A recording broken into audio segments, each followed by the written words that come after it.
private equity-backed IPO activity in the second quarter of this year continued its upward trend, raising more than $17 billion in proceeds. Recent activity saw the listing of Holdsport on the JSE as an exit option for its major shareholder, Ethos. And Graham Stokoe, who's Associate Director of Transactions Advisory Services at Ernst Young, joins us now from Cape Town to delve further into this surge. So let's get straight into it. Graham, just taking a look at the activity, what's the main reasoning behind the kind of surge we've seen, particularly in the second quarter?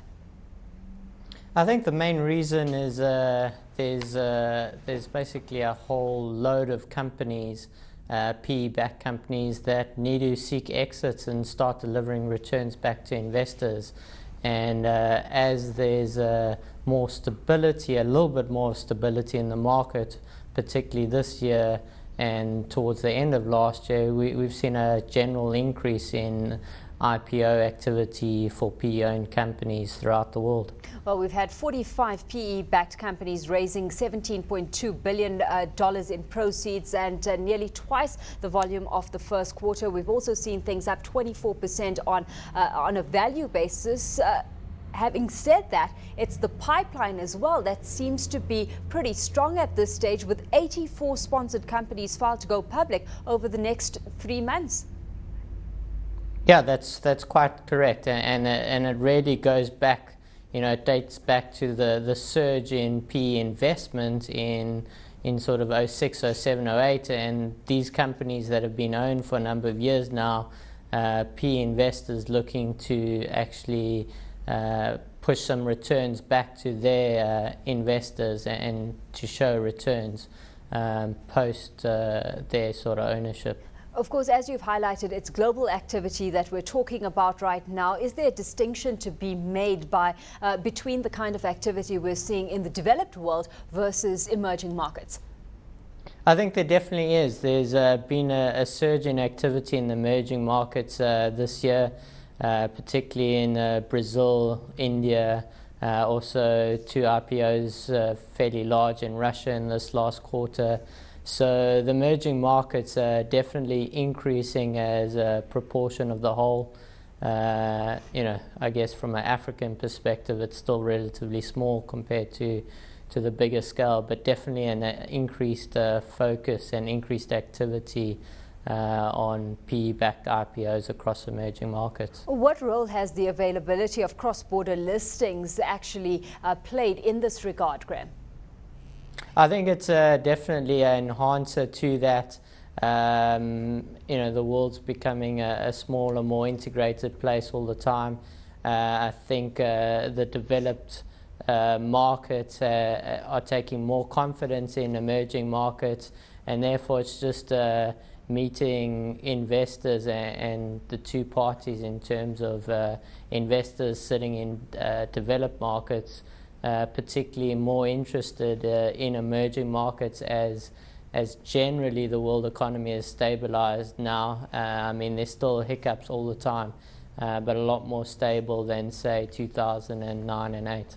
To what extent are you pricing in risk, though? Because, we've got investors dealing with growing concerns of looming inflationary pressures, and that has certainly led to many companies, specifically in the Asia-Pacific region, to postpone or cancel their offerings. If we hone in on China specifically, it's seen 28 deals postponed or withdrawn in the second quarter. So that's certainly affecting the pipeline, and one would assume posing some risk.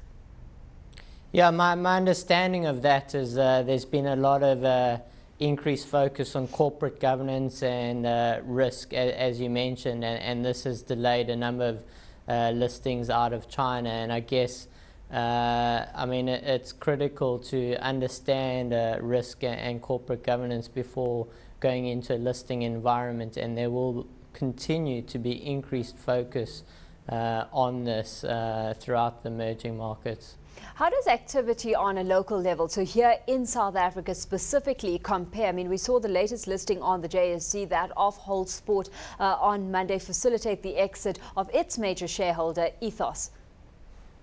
Yeah, I guess on a local level it's difficult. Well, you can't look at it on a quarter by quarter level, but you had the large listing of healthcare, life healthcare last year, which was PE-backed. I think it was Old Mutual, Private Equity, and others, and now Holdsport this month. And I guess I see a number of the larger PE-owned companies as an IPO as a potential exit option. I guess we have probably potentially more luxury of choice here in terms of exit options, in that the developed markets, other trade buyers may be interested in the larger PE-owned companies here, as well as international PE investors possibly seeking more interest in South Africa and Africa than they have, since I guess the main one being Edcon that was taken private a number of years ago, but there hasn't been that much activity from the international players since then. But I think that's looking to increase in the coming years. One would assume that, post-IPO performances would offer some incentive at least. So what's the status been in that regard? Post-IPO performances have been good. I think the 09 listings are up something around 17 percentage points across the world, the PE-backed IPOs. And then 2010 was somewhere in the 20%, I think somewhere around 25%. So, those PE-backed companies are performing well in a listed environment. And in the current year, I understand all of them, on average, are above. I think Asia, the Q2-backed IPOs have slightly gone down. But as a whole, prices are looking better post-IPO, which is positive for listings as an exit for PE-owned companies.